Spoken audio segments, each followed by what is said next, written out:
Afternoon, good evening. Thank you for joining our weekly live stream to discuss things related to digital transformation. Today, we are here to talk about redesigning supply chains with people and processes and technology. So we're going to talk about supply chain management, but even if you're not interested in supply chain management, you're interested in general change and transformation in general, we'll talk about the people, process, and technology aspects of supply chain management from that context. My name is Eric Kimberling. I'm the CEO of Third Stage Consulting, and we're an independent and tech agnostic consulting firm that helps clients throughout the world with their digital transformation journeys. And joining me today is a world-renowned panel of experts here, and I'm going to have them introduce themselves in just a moment. I like to overhype it and oversell them to make them set the bar really high. But this is actually a panel of some of the speakers that are going to be at our Digital Stratosphere event, which is coming up in late August. And I'll tell you a little bit more about that here in just a moment. But we wanted to use this as an opportunity to get together some of the people that will be speaking at that conference, just to give you a preview of the types of knowledge and personalities you can expect from the conference. And even if you're not planning to attend the conference, we hope this adds a lot of value to your day and to your discussion. A couple logistical things. We encourage you to ask any questions you have. So we're going to be checking the chat along the way. We're streaming to YouTube, LinkedIn, X, Facebook, and TikTok. So wherever you're listening or watching today, thank you for being here. Please drop in the chat any questions you have along the way. And I'd love to hear your comments in the chat here as we're getting started. What city and country you're joining from here today? I'd love to hear where the international community is joining from today. And actually, right before we went live, we also had another point of debate that we thought we could open up. Maybe we open it up here and ask the audience the question you had, Will, which is which era of music is better, post 2000s or the 1980s? Love to hear your thoughts. Love to hear your thoughts in the chat here, even though it has nothing to do with supply chain management. It's a fun way to start the day here for those of you that are just getting started. So thanks for being here today. So love to hear from you today. We're going to talk about supply chain management, the people, process, and technology aspects of it. I'm just going to go around here real quickly and do introductions, starting with you, Emma. All right. Well, good morning, everybody. I fall into the camp of liking music from both sides, but based off of age, I grew up and was born and bred to listen to the 2000s and specifically crappy rap. So I've got a lot of those lyrics in my mind, if anybody was curious. But I focus more on the people side of technology, like Eric mentioned. I come from a background of over a decade of enterprise technology sales. And during that time, I realized I can bring in the shiny objects all I want, but if I don't have the buy-in from the people side, chances are the project's not going to be as successful as I'm saying it's going to be. And so I started to look at things from a different angle and kind of became obsessed. And so I'm going to be kind of adding in some of that color commentary on how to bring the technology and the people together. Great. Great to have you here again, and look forward to seeing you in Denver Stratosphere next month. Also joining is Will, the distribution guy, Quinn. Thanks for joining us. Hey, everybody. Thanks for having me, Eric. Yeah, I am Will Quinn. I am the distribution guy. If anybody else tries to say it, they're lying because I had that trademarked. So I've spent my entire career in supply chain and logistics. I started out in the Marine Corps in supply chain. I have worked for companies like Coca-Cola, Grainger, MSC Industrial Supply, running DCs, managing inventory, trying to make things happen and go out the door. I spent 4 years at a software company called Infor. It gave me the technical aspect, how all the different software merges in and that sort of thing, gave it a different perspective. Now I run a consulting company, do warehouse consulting, and do a lot of writing. Happy to be here, Eric. Yeah, great to have you here. And another. So we've got one vote for the 2000s, one for the 80s. The audience is already chiming in here. So far, there's a clear favorite, but we'll get to that in a second. Lots of the 80s. Another vote from the 80s here. Eric, it's your demographic. You love 80s music. It's your stream. Clearly, you're going to have outweighed the options here. I know if they're, we always pride ourselves on being objective and agnostic and independent and all this stuff. But I do have a very strong bias for 1980s music, I'll be honest. So guilty as charged. So Casey Jenkins, thanks for being here today.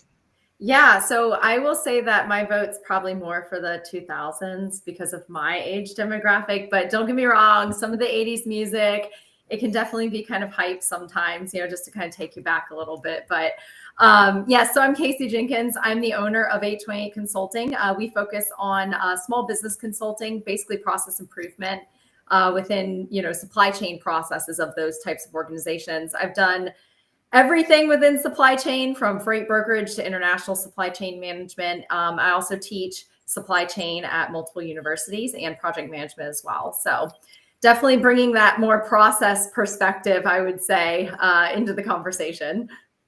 Great. Well, great to have you here. And this will be your first time at Stratosphere, right? So this will be your first time joining. You've been on my podcast a couple times before, but never at Stratosphere. So look forward to seeing you there. Yep. So we've got 2 votes for the 2000s, 1 for the 80s. That seems to be the main thing most people are concerned about. We should probably just turn this whole episode into a music thing, because no one's asking any supply chain related questions yet, but I'm sure we'll get to it. Okay. So Jan Bond, you're joining us again at Stratosphere. You were there last year. You had a great presentation. Funny story, though, real quickly before you introduce yourself. Of all the speakers, no offense to any of the other speakers, I was the most excited to see your session. But during the session, there was a fire drill in the middle of his presentation, and what was funny is he just kept going, and so the alarm went off, and it was clear it was not going to stop. And then he just powered through, and he just kept rolling, and some people couldn't hear, and he be damned, he just was going to keep going. So it was actually a really good presentation. So I'm looking forward to seeing you speak again, hopefully without a fire alarm going off in the middle of your presentation this time. But sometimes, Eric, constraints can be even an opportunity. It's always good to see that. I'm, 47 years of entrepreneurial history in, I should say, real the focus is aligning business and IT. And I came out of the mother of all complexity called ERP. In 82, we had already a Unix-based ERP solution was real differentiating. We were able to win the biggest deal ever in last century was from the Boeing deal, winning it from SAP and Oracle. And 20 years in ERP, I came to the conclusion, and maybe a little too early, but I found it was obsolete because it's now part of Infor, but ERP was built without a browser. And it means even we see today, ERP have nothing to do with native internet. It's nothing to do. ERP does not understand supply chain. It's a big castle. It's totally isolated. But we cannot do supply chain without ERP. And therefore, I start again after 20 years in BPM. And we built, say, these transactional systems, bring them together with even case management-driven systems and focus on business process. But it was too early. That was in the infancy of the internet. Spent the 15 years over there. And again, for the third time, we moved again to what we see moving from we see platform as a service, who's the infancy of the internet.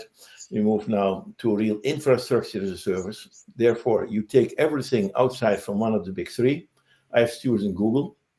We go extremely deep in Google, and we are focusing on agentic-driven microservices. But then adopting that with a real, what we see, decoupling ERP. That means I take all the ERP data immediately in a BigQuery. I decouple ERP, it's too complicated, and the kids from Google do not know ERP. And how to go to the supply chain means that all the data should be linked together. That means you move from transactional data to metadata, but it's not enough. We are now in semantic data. And in the semantic data, we can take every customer, like Google's customer data platform, even together in agentic AI. It's driven by agents, but the agents could be stupid. The agent is a butler, and the butler should report for a human. And we bring the wisdom to the human. And that means if we do good in supply chain, then you can triple your EBITDA. Even supply chain today is old-fashioned, because what we do in supply chain, we can ship everything in a day, but it's already a half a year in a box. And that's also, we are so obsolete in what we're doing. And therefore, I even focus a little on the people is the core element. And the real element is how can we take all the data from different technology waves together, unite them, and bring them in an agentic AI-driven environment. Right. Yeah, it's very fascinating because for those that don't know, I know you're very humble, Jan, but you did pioneer largely pioneered the whole category of ERP software back starting in the 70s.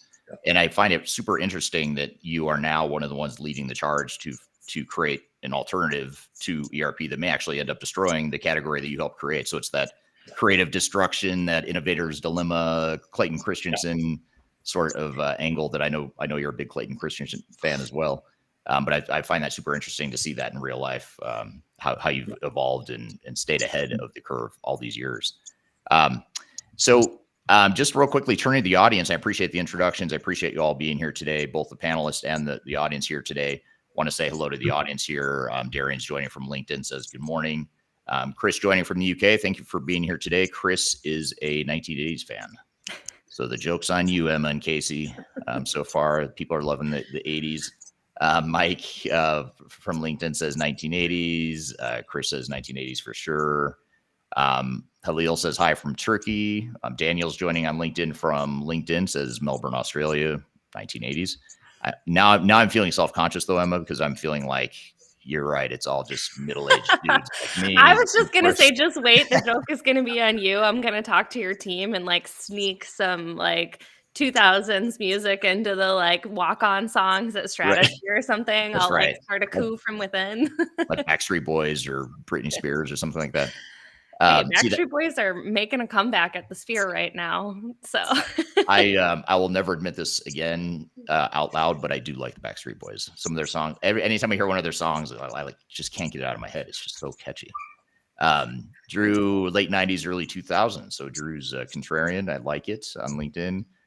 Darian says 2000s. Of course she does. If you knew how old she was, you'd understand that why she'd say that. Drew on LinkedIn says makes it memorable. I think he's referring to your Stratosphere session, Jan. And then Darian says it was iconic, Jan, regarding to your presentation. And then Elizabeth, finally, someone bailing me out here. Elizabeth on LinkedIn says best era, the 1980s. So thank you for your support there. And if I haven't made it clear already, my vote is for the 1980s as well. In fact, if you could see my wall right here, I have all music stuff related to the 80s. And Drew just pointed out that it's now on the internet forever. So we are going to edit that out. It'll get bleeped out. Don't worry, Drew. That will never be a trace of me admitting to liking the Backstreet Boys anywhere ever again. Okay, then one last thing, Derek. Oh, this is you. I'm starting the coup. Oh, I didn't know this was you, Em. Actually, I thought it was Darian writing this, but you're tagging Darian, said I want it that way ready as Eric goes on stage. It's funny because that's the one song that I like the most of theirs, and it's the one that gets stuck in my head the most. And again, that will get edited out and bleeped. It'll never be on the internet again. Okay, so enough about the 80s, at least for now. Just getting into the supply chain stuff, though. I want to talk a little bit about supply chain transformations in general. And again, this isn't just about supply chain management. I mean, this question actually applies to any sort of change initiative.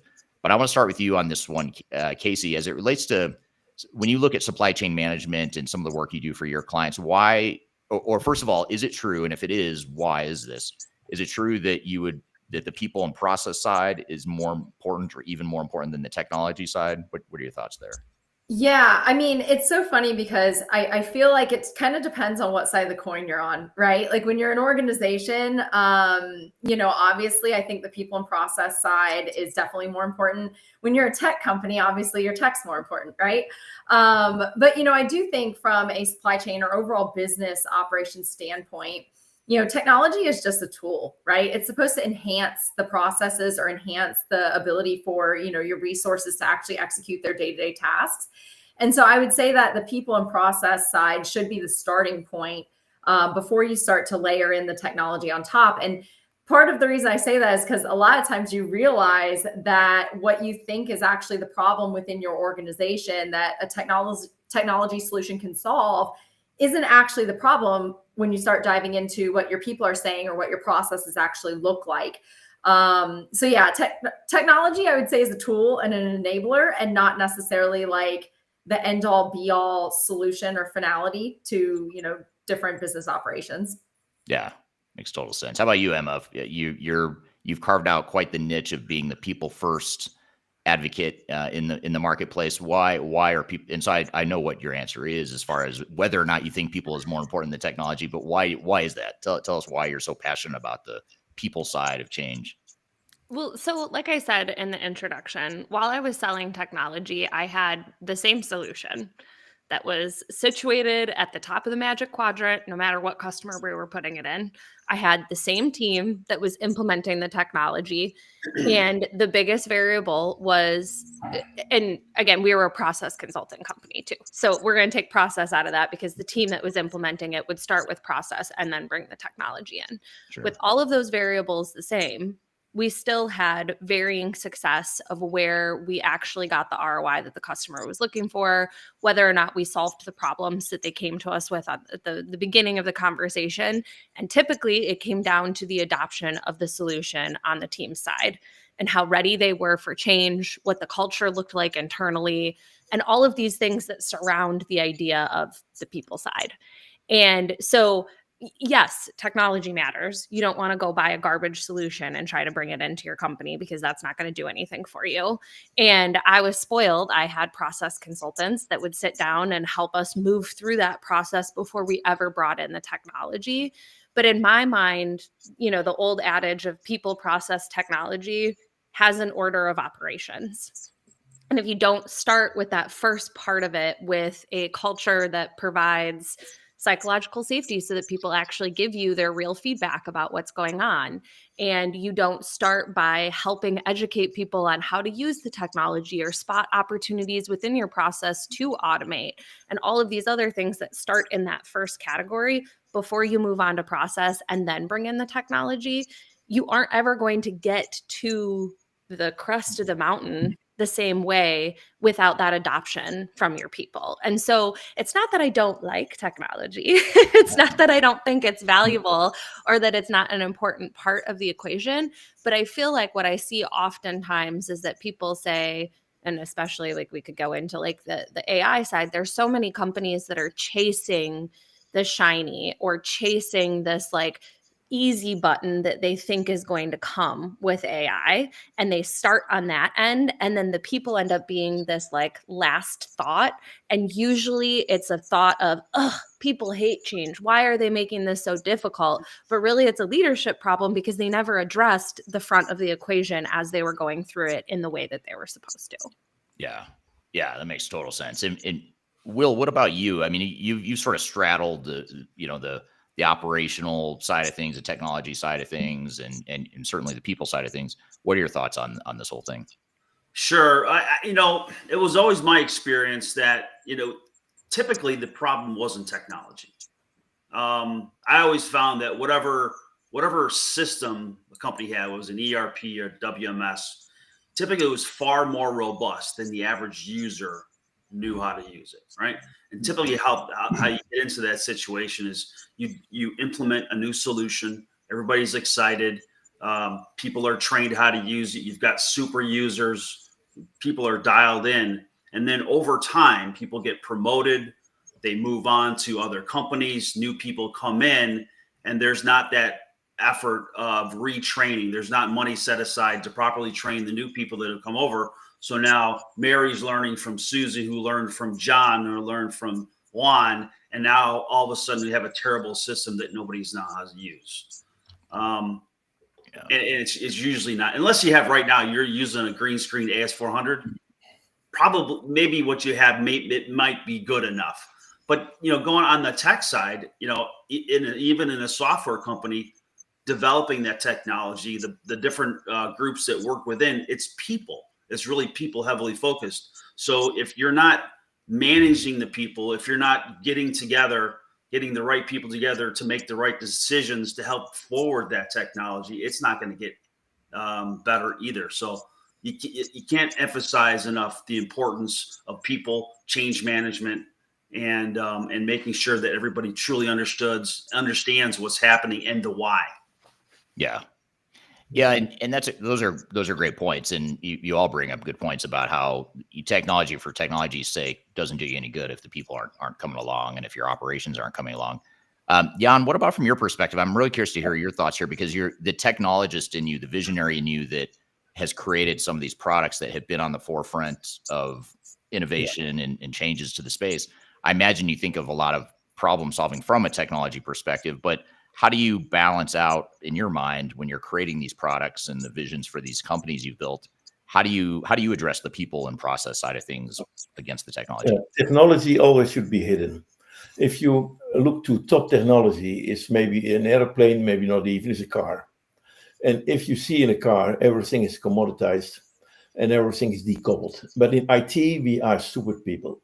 We are young. We do not understand advanced stuff. We do everything handicraft. We deal still with database. If you look to an SAP system and if you look to an Oracle system, it's still technology from a century ago. And that's the problem. We make it difficult. Technology should always be part of the business. And now we're coming in commoditizing real technology. Even in AI. What is AI? Nothing on its own. AI should only be a component in a workflow. And what we do too much, we expect that whole IT is important, but the upstream is too complicated even for AI, etc. ERP still. The value is even downstream with the supply chain. And therefore, you should decouple it and go back only downstream. And if you see an ERP system, who cares for technology? You do complex elements, like in master work scheduling. Only a few people understand it. And people are saying ERP, only 10% of ERP understand the complexity of master work scheduling and all the stuff therein. And everyone talk it even ERP. But what is important then, you do it once a week, 2 times a week, and then you need one version of the truth. And then even if it's 3 days old, doesn't matter. But on downstream, you talk in milliseconds, and you have totally other elements.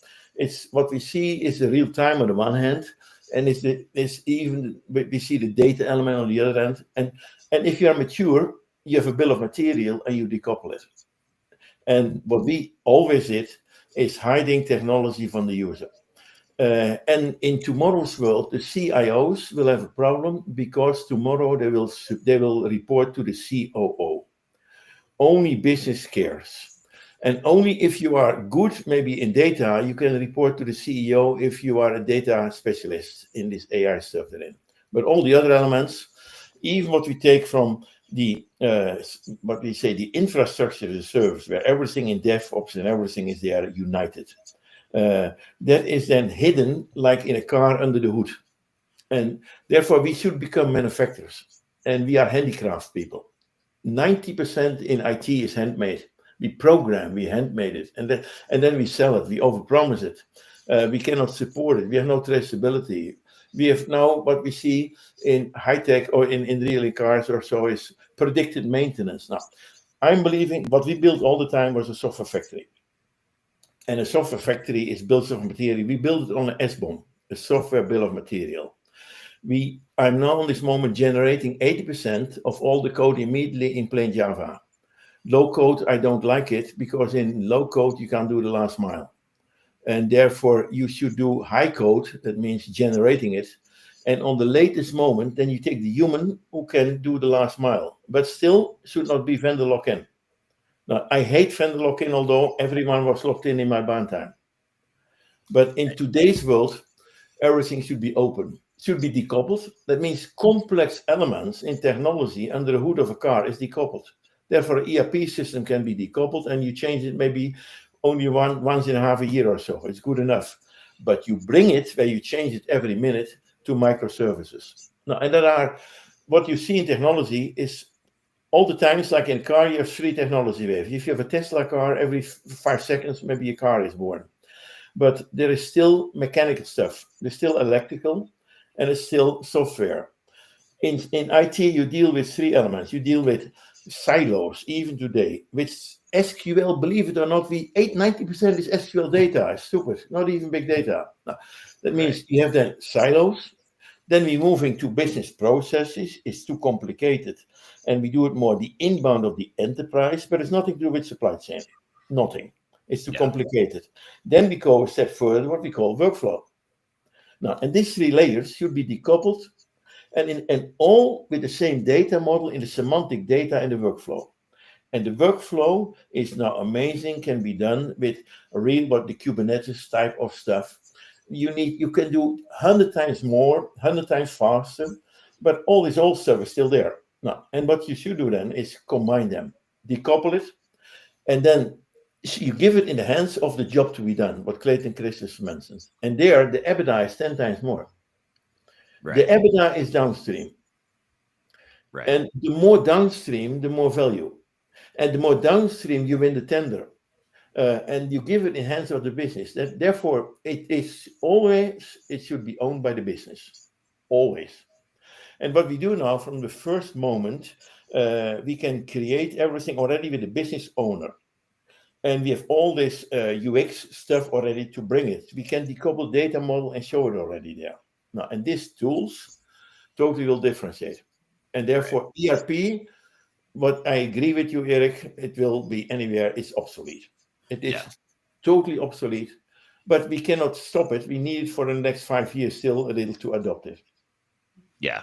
Yeah. And even the ERP vendors that once were relying heavily on lock, they're still trying to get that vendor lock, but I think they're even seeing cracks in the foundation of that model as the world becomes more open, more flexible, more nimble. And if you deal today with 100,000 database tables, now in my band time I had still 10,000 database, 100,000 database, and all they are there.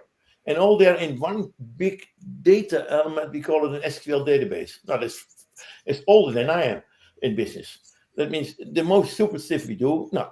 And at the other end, we have the most modern stuff, what we see with customer data platforms, with all this AI stuff. And then you have to decouple it. Right. And bring it together. Right. Absolutely. Good points here. And I want to say hello to a couple people here that are commenting on social media. Elizabeth on LinkedIn says, totally agree, people and culture.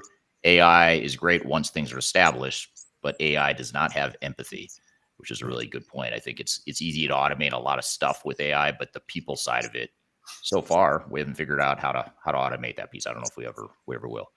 And then Precious from Ghana is joining us on LinkedIn. Thank you for being here today. Chris has a good point on LinkedIn. Chris says updated process guides are important, which users can use with no loss of knowledge.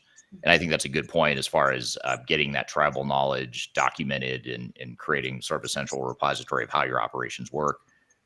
That's important. Yeah, but in my opinion, process is not enough. Process was the old world.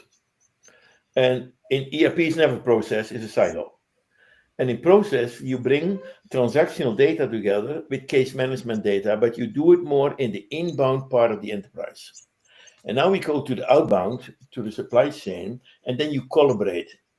And in this world of collaboration, you need semantic data, you need workflow. And therefore, you should combine these silos, these processes, but downstream, you go real to the most modern stuff, and everything is mobility and all the other elements there. Right. Good point. So one other thing I want to make sure the audience is aware of too, I've mentioned that these are some of the speakers that are going to be at our Stratosphere conference coming up in late August. I'm going to put up a QR code right above, right at the top left side of your screen here. You can also go to stratosphere2025.com to see the speaker lineup and just to learn more about the event. But it's going to be August 27th through the 29th. It's a hybrid event, so you can join in person in Denver, Colorado, or you can join virtually online. Great lineup of speakers and sponsors, and it's a lot of fun. So hopefully you guys can make it. I'll leave that QR code up here for a few minutes, and you can use the discount code EarlyBird, and you'll get 20% off your registration. So stratosphere2025.com. The code is EarlyBird for 20% off, and I'll leave that up here. So Will, I want to ask you a question, a follow-up here as it relates to some of the pitfalls and risks that you see in supply chain transformations, whether it's an automation project or a warehouse redesign, whatever the change might be. What are some of the biggest pitfalls that you've seen organizations fall into when they're going through those sorts of changes? Sure. I think it's not having a clear strategy, clear digital strategy that matches the business strategy, right? I think artificial intelligence and machine learning is super important. I think everybody should start something. But, going and buying something because, this is a great salesperson, or it shouldn't be a point of disruption. Like, I'm going to the grocery store, I'm going to get some diapers. While I'm here, let me grab a case of beer. you go to a conference and like, oh, I'm walking around like, oh, all these great vendors. Oh, let me have one of those. It's so I think starting is important, but being thoughtful about it, taking a step back and saying, okay, what's the one KPI that we've really been struggling with? Is there a solution for that? And then being very meaningful about that. I think there was some other discussion about, shiny objects and shiny toys and just picking that. But again, not having a clear strategy that matches is this solution going to impact my bottom line? Is it going to make my operation better? Is it going to make my people better at doing their jobs? Am I going to increase my throughput and be better able to serve my customers? So that's where I see a big downfall is just in the start. And then the other thing is folks in distribution, manufacturing tend to be go-getters. So you want to just jump right in and get to work, and you forget the planning phase. I mean, you make a great analogy in your book, which is right on the table behind you. You don't want to build the house without having plans. You don't say, oh, my first call is to the plumber. Yeah, I want to build this house. Come on out and put the pipes in, right? There's a step in a process. And as leaders that are go-getters, you tend to just want to get right in there, and it can cause you. It takes time in the front end, but it's going to pay dividends in the back end.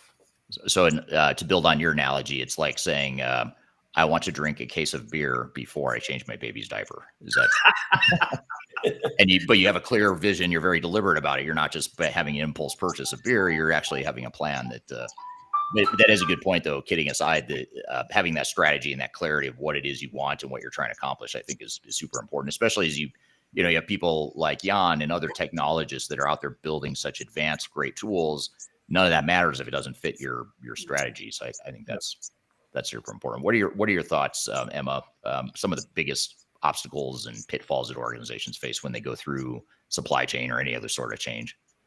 I think kind of double tapping on that idea of the vision, more often than not. And so Eric, you and I met through TikTok, so you know that I create a lot of content there. And I love the feedback that I get from TikTok, probably more, LinkedIn, than what I get on LinkedIn, because people are not attached to their company when they're sharing their viewpoints, and they will share what's actually happening and tell you kind of their feelings. And the idea of a vision seems to be the biggest missing component in most companies tied to like any sort of transformation effort, that we are grasping for straws to try and keep up.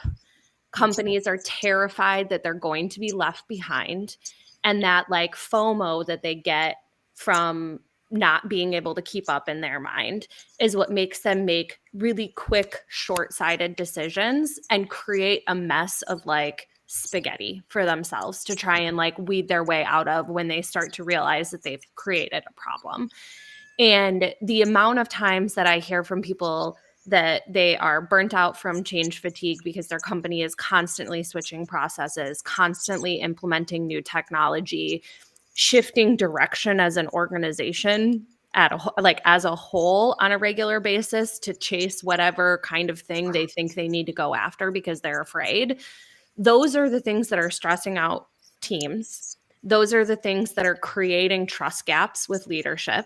And those are the things that are creating a bunch of systems that aren't talking, that are creating data silos. Like all of these problems that we've been talking about the entire time that I've been in the technology space seem to only be compounding the more that leaders make short-sighted decisions to go and do something out of fear, as opposed to having like a strong vision of like, this is where we're taking the company. This is why we're taking the company in that direction. This is what we need from you as our employees. And this is what we need to do as a team to redesign our processes and bring in the right technology to enable those things. And when you don't start at that point, all of these other things that we will have talked about and other things that we could bring up in terms of the common challenges that we see, it all comes back to those foundational ideas that for some reason we just decide not to listen to. And I think a lot of it comes down to that fear of missing out. Yeah. Yeah. And Eric, we saw it with cloud, and we definitely see it with AI as Will's well. ready. He's got something. Yeah, we go ahead, Will. Kate, before you move on, speaking of TikTok, what's a really interesting trend we're seeing on TikTok now is folks in their 20s discovering 80s music and just being blown away. I know. I love how you brought it back. You're bringing it full circle, Will, back to the 80s. I like it. If we talk over this technology, is it fair what we see today? Technology is so overvalued. We have only magnificent seven companies with $17,000 billion of market cap. And in reality, they do nothing for business. They're only making tools. And these poor manufacturing companies, they're only making 1 times revenue market cap. Now, in tomorrow's world, I hope that instead of 7 companies who deal with 17,000 billions of market cap, that we have 17,000 unicorns in manufacturing. The money, and what is now the most dangerous part we do, all those vendors are locked in. They locked us in. And they're saying, come to me with AI. That's the most dangerous stuff you can do. If you go to Salesforce or to Oracle with AI, they even lock you in their old stuff. AI should always belong to the company and never to the vendor. And this is the most, we are misleading tremendous. And why is it that they're spending, because these 7 have 17,000 billions, why should they not spend many billions for AI to do it in their locked-in version? We are totally misled. And some people are saying the mafia is less corrupt than some other ones. They cannot make 90% gross margins, what this IT company sometimes can do. And therefore, be aware that AI always should belong in the downstream latest point for the job to be done. And always decouple this one. And always take care that it's not locked in. If AI is built in a locked-in version, you go deeper and deeper. Now, and that's we see today, if you go from ECC to HANA, etc., you go even deeper in. And change nothing in the old. Take it only vanilla. Take all your customization immediately in microservices. It's simple and there is value in the customization is bespoke. It's your own EBITDA elements, and it is simple. Otherwise, it was already in vanilla. Then you are decoupled. It's quite simple. And then ERP can say another 5 years, you change it not or a little, and you totally optimize there everything AI driven. And it AI driven is then real the value, and maybe you change immediately not only your cost, the cost is peanuts. Peter Drucker was prophetizing already that every knowledge worker, what he prophesized in last century, could be double in productivity. That means half of the people, the labor is 60% or 70% of an enterprise. And if it is half, then maybe from 90%, say you have a company with 10% EBITDA, $100 million revenue, $90 million cost. Half of the cost, people related, could go to the EBITDA. In tomorrow's world, you will see a tremendous change in increasing EBITDA from technology if we do it right. Because we are not only reducing costs, we increasing revenue, but we have a multiple also from market cap. No one is forgetting that. And this market cap, we give it to the NVIDIAs, we give it to Apple, we give it to Oracle in this part, then it should be stupid. And it is our knowledge. And our knowledge is always, again, stolen, etc. Right. No, that's really well said. And, one thing we were touching on as well is the leadership side of thing. I think a couple of you mentioned Emma, and one other person I think mentioned leadership sort of in passing, but I want to come back to that and dig in a little bit. And I'll start with you, Casey, on this point. But when you're consulting the clients in supply chain management, how do leaders typically respond and get involved in these sorts of change initiatives versus how you would expect them to be or how they should be getting involved? What do you see there? Yeah, it's funny because oftentimes I'm called in for what leadership sees as a problem. That's not actually the problem within the organization. They most of the time it boils back to it being a leadership issue. They're the ones not willing to change. They're the ones not willing to actually spot what the actual issues within the organization are. And much to some of the other points that have been made, everyone wants a quick fix, right? So leadership is always pushing, like, how fast can we get this done? What's the cheapest cost we can get this done? What's the silver bullet? And I think companies and their leadership teams need to really take that time, as someone else had pointed out, on the front end of identifying what is the root cause that we're trying to solve here. What are the actual problems within our supply chain? Realize what are the solutions that actually match those problems, and how can we build a roadmap to take those steps from A to Z without skipping all of the letters and just going from A to Z.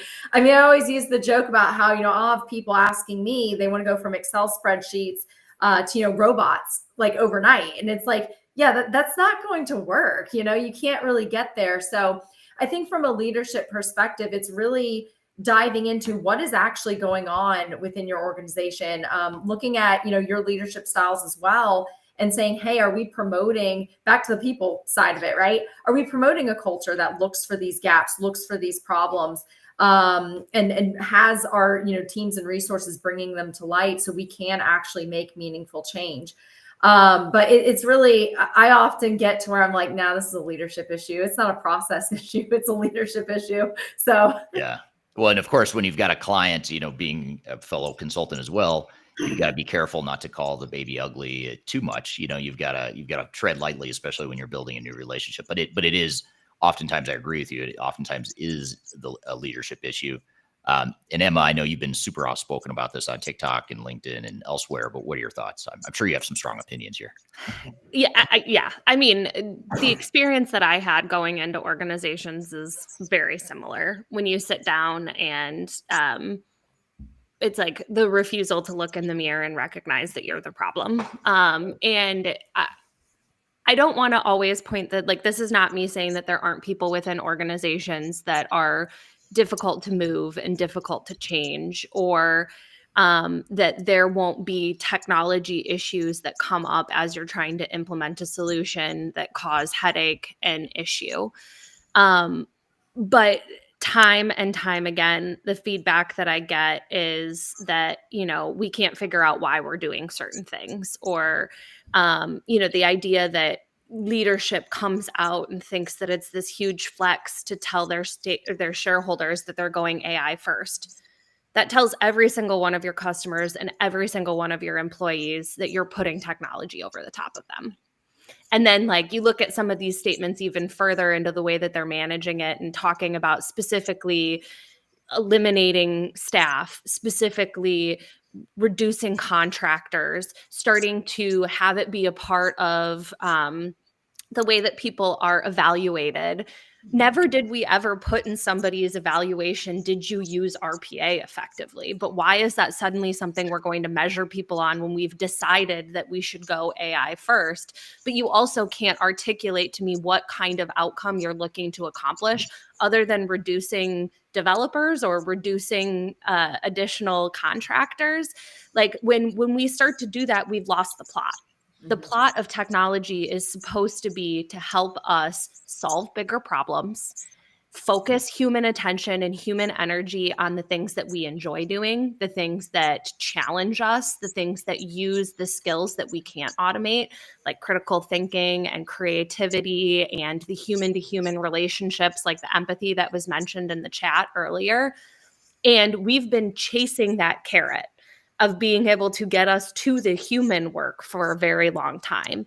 And what we've done with this approach is create more complexity, create higher work demands for the people that are in the center of trying to go out and interact with these 15 different platforms that they need to make a decision.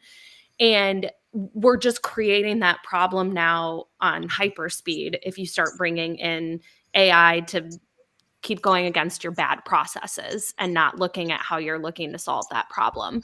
And so I just, like, want people to stop and take a deep breath and, like, think about what you're trying to accomplish as a company. When Yum Brands, who owns Taco Bell and Pizza Hut, came out and said that they want to be AI first. Guess what? I don't want a taco that's AI. I want a taco that tastes good. I want a pizza that tastes good. I don't want you to be AI first. Use the tool. That's great. Use it to make your people more efficient or automate certain processes or avoid injury for humans. All of that stuff is great. But I want you to be focused on like what your mission as an organization should be. And so like that piece of like chasing the technology and chasing that at all costs rather than thinking about the why behind things is just like, it feels so simple. It feels so simple to say to a leader to like stop and think for a second and tell me what you want your company to be. But when you ask that question, it's like, we want to be the Amazon of our industry. Well, what the hell does that mean? Like, stop and tell me what you want to do as a company and then enable it with technology and the people that are alongside you, because otherwise you're just not going to get there. What's interesting is it is the way you're describing it, the way it should be, the way you guys have both just described this is that's the easier way. I mean, that's the irony of it all is it's like, that's actually easier to do. It should be easier to do than saying, well, we want to be AI first. In the case of Yum Brands should be saying we want to be customer centric, customer focused. What can we do to make it a better experience for our customers? And then sure, it's probably going to involve AI to some degree, but at least then you've got that clarity. But if you just say AI first, people get lost. Like, well, what is, to your point, what the hell does that mean? AI can do a million different things. I don't need it to do a million different things. I need it to do these 10 things to provide a better customer experience or whatever. Well, and then you look at the companies that are like in that, specifically the announcement that they said from Yum Brands, like, we're coming out, we're AI first. They were like, great, give us an example of what that means. They're like, instead of having employees read a manual to figure out what temperature they should set the oven at, we're going to create a generative AI solution that they can ask what temperature they should set the oven to. It's like that. There's probably some other use cases that you could use it with, but like now you're just desperate to find a spot to put AI where it doesn't make sense. Yeah. And I was going to say, I think. What is AI? Oh, go ahead. If you look, what is AI? We're misleading, and it's all nonsense. Because what are we really doing on this moment? Zero, and we're talking tremendous. AI could be great, like if I have a horse or I have a big car, or if I can fly in. Can change, but only when it is a component in my job to be done. Yep. And AI should never be executed without a human. And what is AI doing? It's my butler. Now, if I have smart butlers, I can do it. We see now on the front end in customer intimacy elements and what you do with included AI, then the knowledge worker is doing 5 times better. But it is still propelling to the knowledge worker. The good ones are doing better, and the bad ones have nonsense. And there's only a few good ones who understand it. And most, if you see, on this moment, there's zero ROI, it's very low ROI on AI on this moment, because we are in infancy. But don't underestimate it. That's the opposite. That means the young kids who can learn it a little, but should always be part of the business. And it should be part of your workflow. And then the AI is then even hidden, like a lot of stuff is hidden here for me. There's a lot in. I can say, okay, I don't need this stuff. I can do it without. That's nonsense. That will not work. But on the other hand, if I can use it, I can do my job 3 times better. And there is tremendous win, especially downstream, suppose in the procure to pay, in all those elements where we have simple workflow elements. We can win a lot, all those stuff in combination with invoicing, this procuring elements. We can, in 5 minutes, I can see a lot. Now, if I adopt this one, and that's what we do here now, then we can improve tremendous. But then, can you give it even to a ROI to a customer? The only element should be EBITDA for the customer. And we should do it with customer intimacy. The first, and the problem is we do nothing with customer intimacy. All these vendors saying, what's in for me? They're swimming, they're sinking, they're swimming like this one. There is lack of customer intimacy.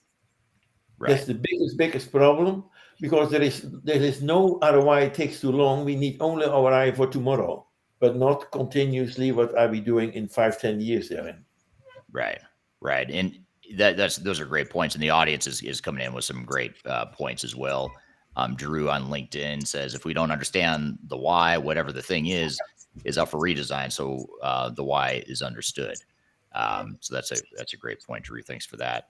And then Chris on LinkedIn says, leaders and companies need to have a clear vision on what technology, AI, and employees can do to improve productivity, whether it's the customer experience or that North Star, whatever that North Star is that you're trying to accomplish is super important. And we're gonna, Will, since we're gonna lose you here in a minute, I want to ask you, make sure you have a chance to comment here before you have to drop off for a pre-existing commitment. I want to ask you a question around assessing and prioritizing process improvements before choosing technologies. How do you recommend in general when you're assessing a client's operations and let's say they come to you with a problem statement of, we need to replace our crappy system, and you ask them why, and they say because it sucks. And how do you get beyond that to more of a, hey, let's look at your processes and understand what your needs are and give you that North Star before you start throwing technology at the problem? How do you navigate that with your clients? Sure. Well, what I like to do is boots on the ground. I like to, put myself in their facility and then talk to all the people. What happens during receiving? What happens during put away? What happens during quality? What is your slotting strategy? What does pick, pack, and ship look like? And is the technology the issue, or is it process the issue? Is it space the issue? Is it not enough? Is it the storage meeting? Whatever it is, and really take a look at root cause analysis and to determine really, because if you look about like artificial intelligence, it's a tool. It's no different than a forklift, right? Can I move more equipment around the warehouse with a forklift? Sure. But if I don't understand how to use it, if you just say, hey, go jump on that forklift and move some stuff around, you might not have rack standing anymore, right? So same thing with AI. Is there a purpose for it? Do I understand how to use it, how to deploy it, and what the purpose is? A lot of CEOs are just looking at that and salivating and saying, oh, how many people can I fire and get rid of, and how much? Because that's the new way to run businesses. We just can a bunch of people. You hear that Yum Brands, talking about, we're an AI first strategy. They're not talking to their customer base. They're talking to shareholders and analysts, and it might give you a short time boost. But if it's not deployed properly, if people don't use it, it doesn't end up in results and good customer service, it's not going to work anyway. Yeah. Yeah. When you were describing that Yum Brands case study, Emma, I was imagining a bunch of like 26-year-old Harvard MBAs from McKinsey or Deloitte or something like that coming in and doing their big presentation of how, imagine if you use generative AI to control or to figure out what temperature they should be cooking. And all these executives getting so excited about how cool that would be and totally losing sight of what the point is. The best part of that though is, and I was going to say this earlier, is how, in my head, I'm sitting here like, well, what about the rest of their supply chain processes that I'm sure have 9,000 different systems that aren't, conveying the right data or the right information? Is their data quality even sound in that side of things?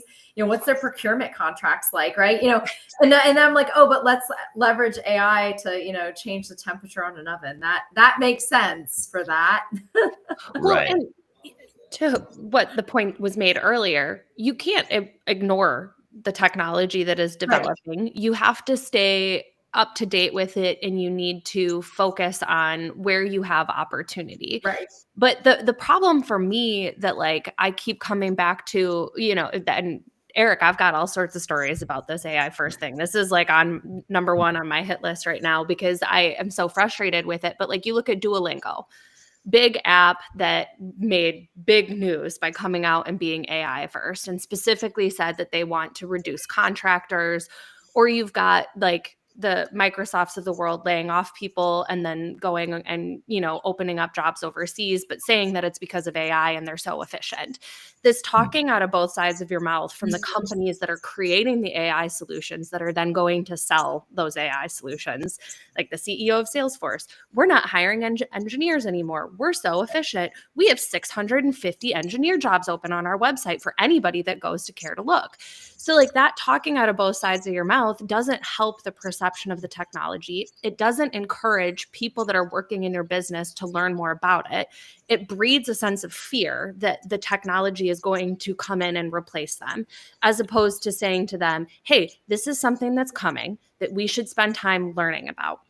And then when you watch these software companies look at hiring new talent that has specific skills and lay off old talent as opposed to upskilling the talent so that we have a workforce that's actually prepared for what's coming and can help implement these technologies, it's like, why are we creating the world that we don't want to live in? Is it for the shareholders and like positioning ourselves for analysts? That seems to be the best option in terms of like the way that my brain works, because it just doesn't feel like a sustainable model when you look at projections of where the jobs are going to be and the gaps that we have for skill sets that are coming. We need to be preparing the people that are in our companies to help us with all of this. And going back to what you said, Eric, that's the easy way to do it. If you spend a fraction of what you would spend on failed AI pilots on upskilling your team to get them to understand the technology and find the right problems to solve, you get to implement it. You get to be an AI company. You get all of the benefits that you're chasing with this other approach, but then you've got a workforce that's ready and a model that's going to work. Yeah. Well, and you're highlighting a problem with the industry, Emma, with that you and I run up against often, being agnostic and independent and not affiliated with software vendors, is the technology space is a big echo chamber. It's a big echo chamber of how awesome AI is and all the great stuff it can do. The vendors are out there pushing it. They're actually wanting the vendor lock that Jan is saying is so healthy. They want vendor lock because that helps them. So of course they want you to use their AI tools and all that stuff. And then you get Gartner and all the industry analysts who are paid by the software vendors who are out there saying the same thing. So as a buyer, you start thinking AI. I mean, all the consultants, all the analysts, all the vendors are all saying that AI first is sort of the way to go. So let's really lean into that. And I think, if you really step back and say, what if you did nothing with your technology? Just crazy idea. I know it's crazy talk. What if you just kept your old system and made some more incremental changes, upskilled your people, put in some point solutions that solve a problem, maybe put in some agentic AI that can, patch up some of the old data issue or old systems issues. Is that the end of the world? I mean, that you get crazy looks from software vendors who say, no, then what about your technical debt? Or, you're going to fall behind if you don't do this now. And so it creates this panic and fear. And anyway, so I think we just have to look past the hype in the echo chamber to really look. Yeah, but don't underestimate the value, but there's a big way to go. But if you have end-to-end all your data, and if I see in 5 minutes already what Eli Goldratt mentioned, the constraints and the business, but it's a combination, is a business element using skills. And then you have to understand that this AI stuff, but I can combine with great stuff, but have to do with all the data together, with all this old legacy together. We need these old people who understand ERP. Otherwise, you can forget and you do AI without the whole ERP data. It's 90% of the data in the beginning. It starts with ERP. You have all this data. And when this data is isolated and these young kids are doing some things on the, say, front end, it should be united. But I should say, don't underestimate the change what it will bring. That means the next couple of years, and it does not mean that you have to lay off people. Maybe you have to increase and invest in people and in combinations of people, because you need the whole team. You cannot do it to pick up only a few elements and focus on this one, in my opinion. You have to do it for all your processes. Eric, I do need to run. Thanks so much for having me on. I appreciate it. Nice to meet you. Great. Nice to yeah, we'll you. see you. We'll see you in Denver next month. And you can find me on LinkedIn or at thedistributionguy.com. Talk to you later. All right. Thanks, Will. Bye. All right. Yeah, thank you, Will. That was great. And I want to get to a couple questions here. This is a funny one from Tom on LinkedIn. Tom says, importantly, I don't believe I caught Jan's take on the best decade in music. And he is correct. I forgot to ask you that, Jan. What is your favorite? No problem. I'm old. I'm going back to 80, but I go to the 18th century. And the best music for me is Bach. Oh, okay. It's so amazing. If you see a Messiah or anywhere, it is the most amazing stuff. hundreds of years old, and still people cannot understand the brilliant elements in those classical musics. That means my love is a beautiful concert and seeing that. But then later on, I go into the 80s. No, that's very cool. So you're going way back, but old school. But what you're saying is you're old school like me. I'm old school. Just even more old school than me. Yeah, even more. Yeah. So here's a two-part question. I want to maybe just sort of bring this all full circle and wrap up, and I'll just open up to the general panel here, and whoever wants to answer these two questions, I'll combine them into one. One is from Sam on LinkedIn. He says, "Is there danger that AI will just allow us to do the wrong things more efficiently?" And then Zay on LinkedIn says, what do you understand should be the preparation of human and cultural perspective to facilitate every company to move to AI first? So I'll just open up to general conversation here. I think from my perspective, yes, and I see this all the time. Like, I work with a lot of very small businesses. So I'm not really on the enterprise side, which is where I've had experience with these types of initiatives in the past, but working with small businesses, and they want to leverage, AI to do different things for them from either a cost constraint perspective, a resource constraint perspective, which are valid things. But when you stop to actually look at what's going on in their organization, they're not foundationally correct. And so what they're asking me to do is to go in and try to take, processes or operations and make them faster that aren't even correct. And it's like, no, you can't do that. Then in 5-6 years, when you scale and when you grow, we're going to be back to the same conversation, if not way sooner. And so, it's from a small business perspective, it's getting the foundation correct first before trying to actually, go the route of leveraging some of these tools and technologies, because yes, you will just accelerate the bad. It's garbage in, garbage out. You'll just accelerate the bad. And I would say from the perspective of going AI first within organizations, I think that kind of starts with a leadership perspective, and how leaders are actually communicating and talking about, these new tools and technologies. To an education standpoint, I see this in academia quite a bit. Making sure that we're giving the actual tools, again, the people side, to the workforce so they are enabled to actually go out, whether it's at this company, the next company they go to, or the workforce in general. But I think also it's enabling to actually spot the bad. I think a lot of companies want to cover that up. And then they don't give their employees the opportunity to find the gaps and find the problems and bring them to the table and discuss them. They just want to kind of cover it up and say, no, we've got the fancy shiny, we're doing great. And I think we need to kind of level set with that and go, no, we all have gaps and inefficiencies in our organizations. They're all throughout, no matter what technology you're using. So I would say that's kind of, and again, I focus more on small businesses, so it's a little more complex with enterprise, but from definitely a small business perspective, it's get the foundation right, educate your folks, make sure that you are starting off with a culture that's open to these things. So then as you grow and scale, you're prepared to actually be a little more agile and adaptive to the new way and new and innovative way of doing things, I would say. But you have the future. The business is going to small business more and more, to downstream. Enterprises are over. There's no reason to have 200,000 people together. We can be all these infrastructure elements in the APIs, etc. We can, and you see more, the value is going more downstream. And there is where you have the people, and there is where you're doing it. But that means you should focus on smart business. Bring elements together, have a good understanding there, and all those components can help you. Even can help you if you speak good languages and can communicate. But it's all different elements in smart business, and it depends then to your kind of business what makes sense. Now, a lot of stuff who are going downstream will be automated. All these transactions should be free in all those elements. In the past, it costs a lot of money, but now we see it, all the stuff are becoming automated. But the question is then, okay, how are you collaborate with all this stuff? And how are you dealing then and selling, etc., and do with this one? And then the technology, doesn't matter what type of technology, all those technology still can help us a lot. But the perfect is the enemy of the good. Because everything always should be the end element is always a handicraft way of doing.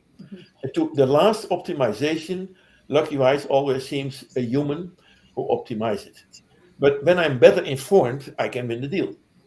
Therefore, we should not ignore the opportunity with this new technology, but it's not a be all and end all of it. It's only a component of the whole package. Right, right. So Emma, what are your closing thoughts on that whole thread of how to navigate this whole thread? I think it goes back to something Casey just said about the idea of like giving your team the opportunity to bring forward where they see challenges. And whether it is to focus on what the board is telling them to do or their shareholders are doing, there seems to be a little bit of arrogance, I'm sorry, to a lot of the people that are sitting in the leadership seats thinking that they know best. And I've actually had conversations with like C-suite executives in very large companies that have told me like, yeah, that's great to think that we can like ask our team what they want. And like direct quote, but they would just ask for a faster horse instead of a car. And to me, if that's genuinely what's happening in your organization, then you have failed as a leader in developing your team and giving them the skill sets that they need to spot opportunity. And if you are a good leader who focuses on that education and upskilling and giving your team the resources that they need, those resources span more than just the technology solution that you implement into the company. And if you can take this piece of the people side and listen to what they have to say about the process and where you have opportunities, and then you implement the technology, that's where like the magic that we all hear about comes from. But that magic doesn't come from an easy button. It comes from doing the work that everybody will tell you you need to do. And you don't get to take shortcuts because you're brilliant or you're smart or you know better than your team. You have to move through that process. And it's something that we've been talking about for longer than I've been in the industry. And if you do that, then you will get the results that you're looking for in some of the cases, because other times you're going to try something and it's going to be an experiment and it's going to fail and you're going to have to pivot and change and move in a new direction. But if you skip that, you're never going to be successful. And so I just come back to this time and time again. It sounds so simple, but that doesn't mean it's easy. You still have to move through the steps.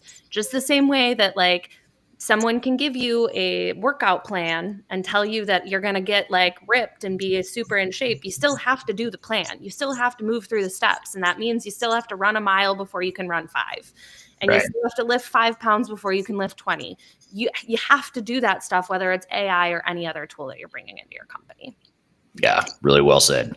So a quick closing question for you all. I'll ask each of you the same. Well, I'll start with you, Emma. But what are you most looking forward to at Stratosphere? You've been there before. You're coming back again. What do We you? have a three-peat. I'm that's excited right. actually to see both of you guys speak.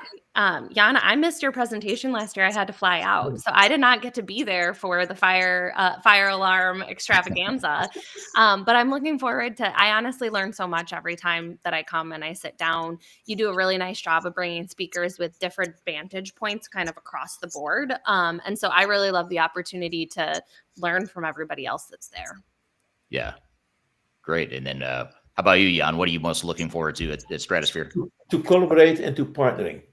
There's a tremendous an opportunity to stay strong with all the big giants, because there are smart people together who can collaborate, who can unite, who have money, can make money together.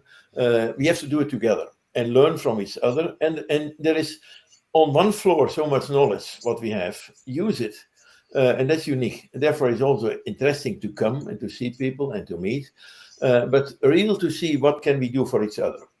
Right. And I learned there, this only you as Americans most times saying, okay, synergy and 1 and 1 is 3, and I like to have 2 and I give you 1, and then we fighting. Now I learned something different. If you deal 1 and 1 can be 11, 2 ones. Yeah. And suppose Eric, suppose I care for you, not knowing that you care for me. And if I care a lot for you, and you do a little for me, maybe I have only 3 or 4, but still more than 1, and you have 7. Right. Collaboration and working together and then with an element that we can trust each other. So that even people, if you do, that we care for each other and there is so much to win, especially with all those people are coming together, they represent the whole world in one floor. With maybe that could be the most attractive ones to see what can I do for you? Is there something here? How can we share some things? Because the business will be a collaborative business. And it's not here only an enterprise, because enterprise, there's nothing, they're coming, going, and they're only market cap, there's no humans, you cannot talk to no one. The business is humans who are doing it and doing it together. And that's what I really like very much. Yeah. Looking forward. Yeah, looking forward to it. It'll be a lot of fun, and you're going to have the distinct honor of being the one that's going to travel the furthest as far as the speaking group. You'll be the one coming all the way from Europe. So thanks for joining. Looking forward to it. And how about you, Casey? You've never been. This is your first time presenting at Stratosphere. What do you expect? Do you know what to expect, or what are you excited about? Well, so last year I was actually supposed to speak, and then we got hit by Hurricane Helene, and I was not able to actually travel because we had no power. So I'm excited to come this year. I'm looking forward to all the brilliant minds coming together. And, it's cool to see on panels like this how we all kind of think very similarly, which is great.